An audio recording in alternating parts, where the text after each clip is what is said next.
Is former President Uhuru Kenyatta a mole in the opposition?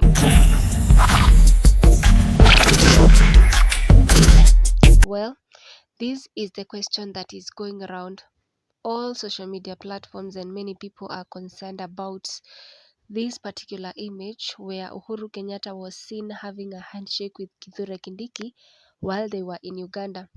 Many called it, hautaki kuonesha your beefs outside the country, while others, they had different views, and some of these views were coming from this particular statement that was captured. Just listen.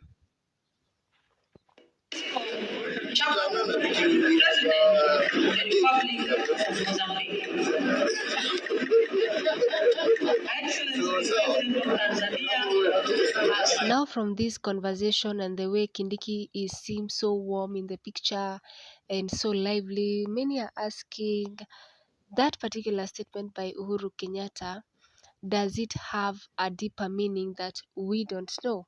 That is the question, and the high probability is yes. So why yes? So Jeremiah Kioni has raised concern about Uhuru Kenyatta being the chairman of the Jubilee Party. According to Jeremiah Kioni, he said that since Uhuru Kenyatta is the chairman of the party, it limits him to the decision making of the party. For instance, he gave out an example of all Kalau recent elections, and according to him, Uhuru Kenyatta is more inclined to ODM and Wiper Party. So, according to Kioni, he was asking many questions that has attracted attention, and one of the questions that has made Kenyans have question is on if there is high probability that this is true, then could the whole thing of Matiang'i be just, just a wave that is passing by and just a distraction? Whereas, according to Uhuru Kenyatta, he already know who is in line and who is going to lead the opposition, that is Kalonzo Musyoka, and rumors are having it that he gonna be having a running mate from the Nairobi senator, who is Edwin Sifuna. 27. Jubilee will benefit more when he is not the party leader, because then I will be able to say hapa Olkarao unatuchezea, hatutaki hii mchezo, and he will be available as an arbitrator.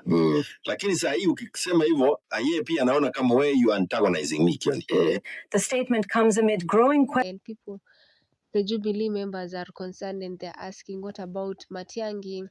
Is this just cards being played on, and so on and so forth? So the question is, if Uhuru is backing up the Wiper Party leader and Edwin Sifuna ticket for the presidential bid in 2027, what about Matiang'i? And is this the beginning of cracks in the opposition? You tell me, because there is also a video that has surfaced online on James Orengo allegedly confirming that Uhuru Kenyatta is the one who has been funding the Linda Mwananchi ground.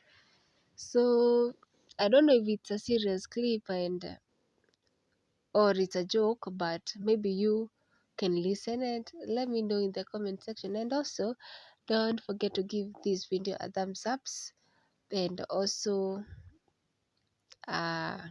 follow us. I guess if Uhuru had intention to give us money, since the others are getting money from Ruto, why not?